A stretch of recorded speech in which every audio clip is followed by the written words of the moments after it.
नमस्कार, welcome back to my channel Ask Astro. आप सबों का एक बार फिर से बहुत बहुत स्वागत है।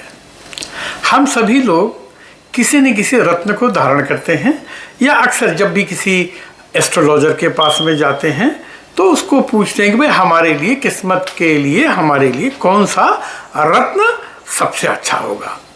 और जो है आपको पंडित तो जो बताते हैं और आप ज्वेलर के पास में भी जाएंगे कभी कुछ ज्वेलरी खरीदने तो पूछता हाँ भाई आपकी राशि क्या है, आप ये पत्थर पहन लीजिए। देखिए one size can't fits all है ना। तो इस ध्यान रखिएगा, ये ध्यान हमको रत्नों को धारण करने के लिए बहुत से और चीज़ों को देखना होता है। सिर्फ इसलिए नहीं कि हम अफोर्ड कर सकते हैं, हम खरीद सकते हैं तो हम कुछ भी खरीद लें। पहले आप कॉस्मेटिक के लिए कुछ भी पहनिए, कुछ नहीं करता, लेकिन भाग्यवर्धन के लिए कौन सा रत्न किस समय तक और कब इस्तेमाल होगा वो एक जानकार आदमी ही आपको बता सकता है। दूसरी बात कि अभी हमको कुछ लोगों से बातचीत करते हुए आज सवेरे ही किसी से बातचीत हो रही थी तो उन्होंने कहा कि हमको पुखराज धारण करना है तो क्या हम इसमें पहने, इंडेक्स फिंगर में।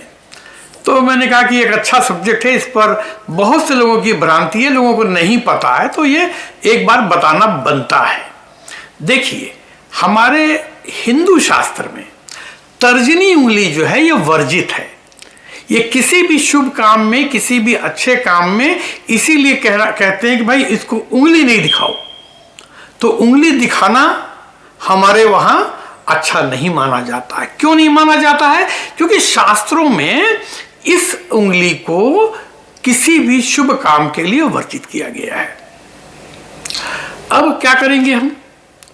तो कहां पहनना चाहिए और यहां क्यों नहीं पहनना चाहिए पहले मैं बताता हूं। यहां आपको जो सजेस्ट करते हैं कि पहनिए वो क्यों सजेस्ट करते हैं। देखिए इसके नीचे हमारे हथेली में ये जो पर्व होते हैं इनको पर्व बोलते हैं ना, पहाड़ या माउंटेन, ठीक है ना।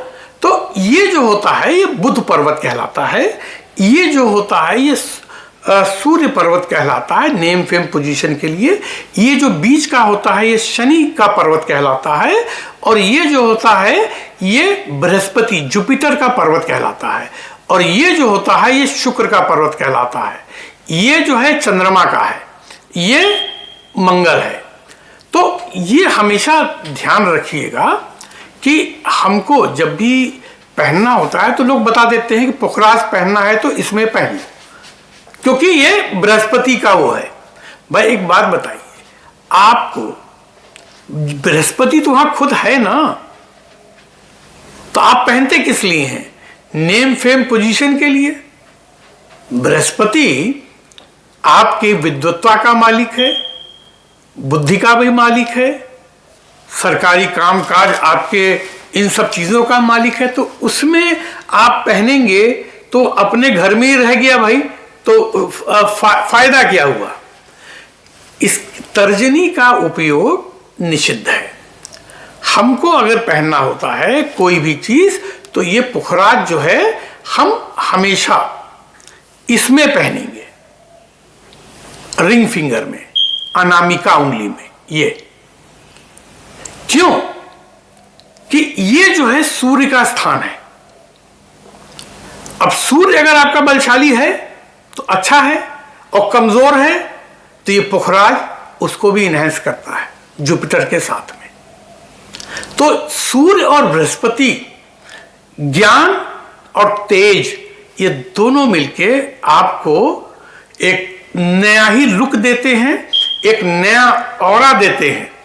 आपके ये पर्सनालिटी में, आपके व्यक्तित्व में एक निखार लाते हैं।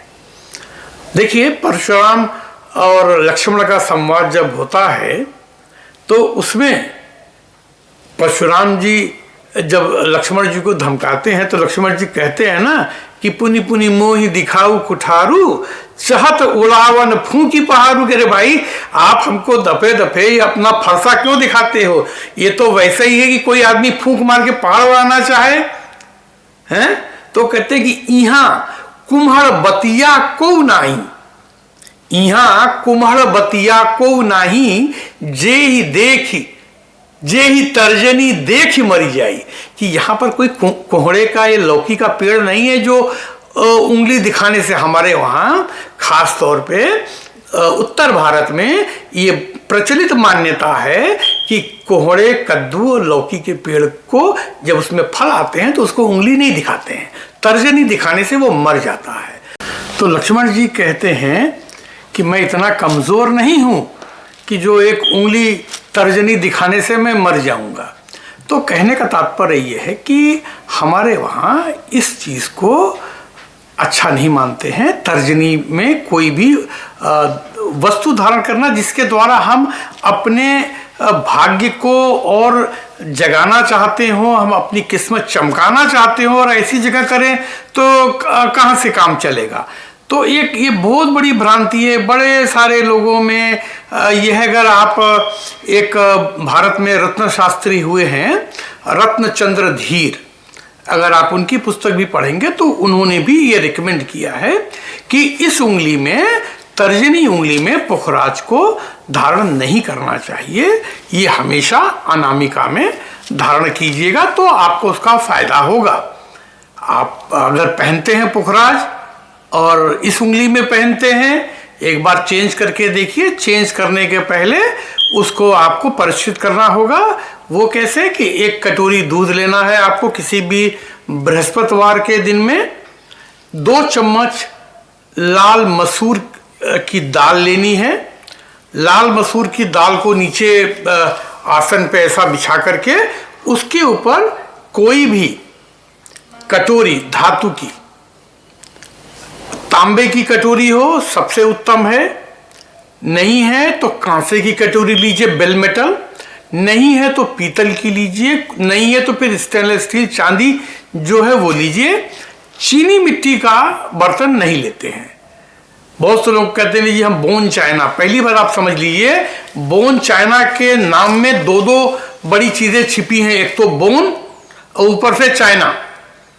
तो चाइना ऐसे ही नो है और बोन, वो क्यों उसको बोन चाइना बोलते हैं, उसमें जानवरों की हड्डियों को बहुत फाइन, उसको हाई टेम्परेचर पे जला करके उसकी जो ऐश निकलती है, जो राख निकलती है, उसको मिलाते हैं हम इसमें क्ले, उसमें तब बोन चाइना का वो बनता है। उससे हम जो देखते हैं ना कि थोड़ी ट्रांसल्यूसेंट लुक आता है, जो अर्ध पारभासी जो हमको दिखता है, इसलिए तो हमारे वहाँ पूजा पाठ में बोन चाइना का बर्तन इस्तेमाल करना उचित नहीं है। मैं वर्जित नहीं कहूँगा क्योंकि शास्त्रों में ऐसा कुछ नहीं आया है, शास्त्र बहुत पुराने हैं, तब बोन चाइना का आविष्कार नहीं हुआ था।